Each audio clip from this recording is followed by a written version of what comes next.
peace. He speaks good English and is recognized for his statesmanship. He was refused an audience with Queen Elizabeth of Great Britain. However, the British royal family, who have members that are active Freemasons, greeted the leader of the murdering communist Chinese government with a full state ceremony. Clements Kuby and Mike Lemley are two filmmakers who have made excellent documentaries about the tyrannical genocide in Tibet. It is clear from these films that Kurt Weidemann of the Washington State Department utterly denies the evidence of genocide against Tibet. Official U.S. policy has consistently regarded Tibet as a part of China, although an autonomous region within China. My crime was that in 1959, I signed a statement saying that Tibet was an independent country. For that, I spent 17 years in Chinese prisons and concentration camps. We have no evidence at this point that the Chinese government is engaged in any policy or in any actions aimed at wiping out the Tibetans, or in short, reflecting a policy of genocide either against the Tibetan people themselves or against their culture. I mean, Tibetans are no longer wearing Tibetan clothes. Tibetans are not talking Tibetan. All the Chinese wear Chinese. It is a blue uniform, everybody. And the monasteries are no longer a monastery, and no monks are there. They used to have mobile clinics which would go from village to village and just get the women together and get them sterilized. Or even women who were pregnant in their 9th month were made to abort their children. At one point in this interview, we see that his mind control programming breaks down. What about self-determination for Tibetans?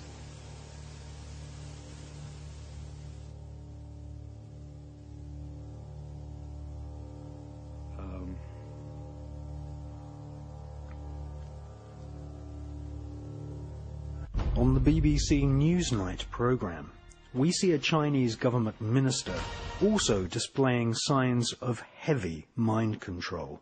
Can you explain to us on the political situation why there has been no response from your government to the Dalai Lama's proposal in Strasbourg of nearly 3 years ago now about an arrangement between him and fellow Tibetans and your government?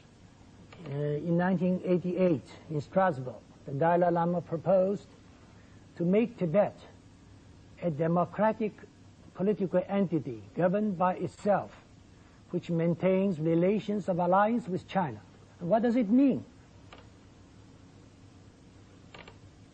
Well, it's suggesting, he's suggesting that they be given autonomy in internal affairs, that they give to you I just control. Quote what he said in his proposal. It's nothing new. We think it's nothing new, but another version of the statement that China holds only suzerainty, not sovereignty over Tibet. We heard of this kind of clamoring at the beginning of this century in order to divide China. That phrase also means that the Dalai Lama advocates Tibetan independence. And we have repeatedly said that China's sovereignty over Tibet can never be denied. Neither independence nor semi-independence or disguised independence will be tolerated. Thirdly, the Dalai Lama's proposal favored transforming Tibet into a peace zone or a buffer state among the great powers through demilitarization or neutrality. But a peace zone or neutral zone involves the problem of state sovereignty and international safeguards. So it is out of the question for a country to establish in one of its regions a peace zone or a neutral zone with its neighbors.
Now I am become death, the destroyer of worlds.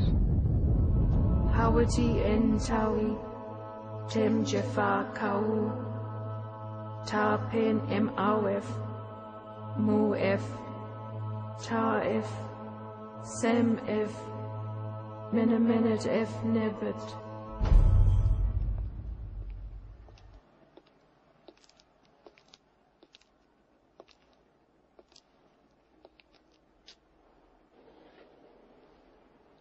Get on with it. Say what you have to say.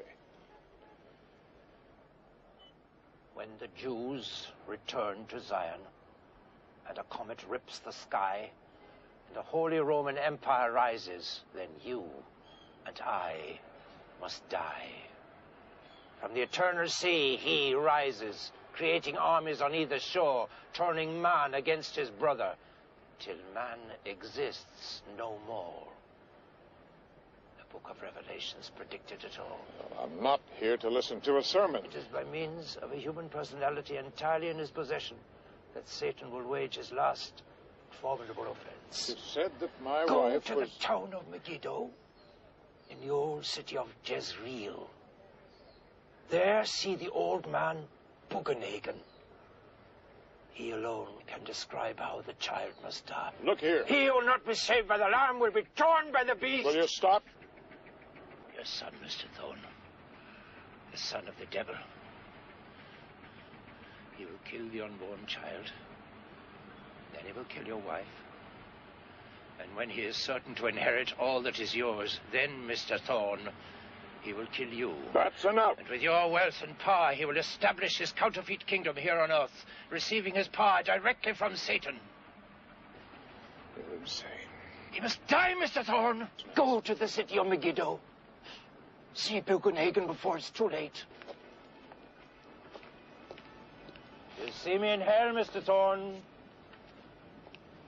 There we will share out our sentence.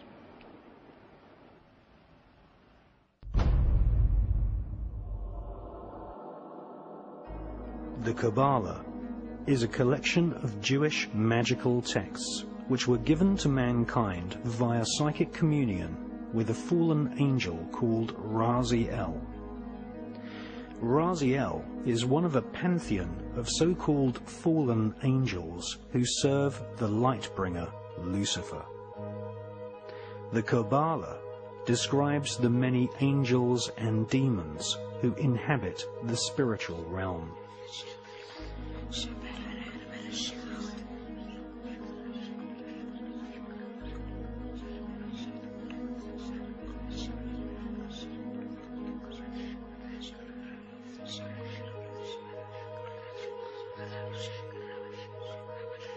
The Kabbale gives Kabbalists a roadmap called the Tree of Life, which explains how to invoke and communicate with these powerful spirits. The magical information in the Kabbale originates from Babylon and ancient Egypt at the time of the pharaohs, but did not reach Europe in printed form until the 11th and 12th century.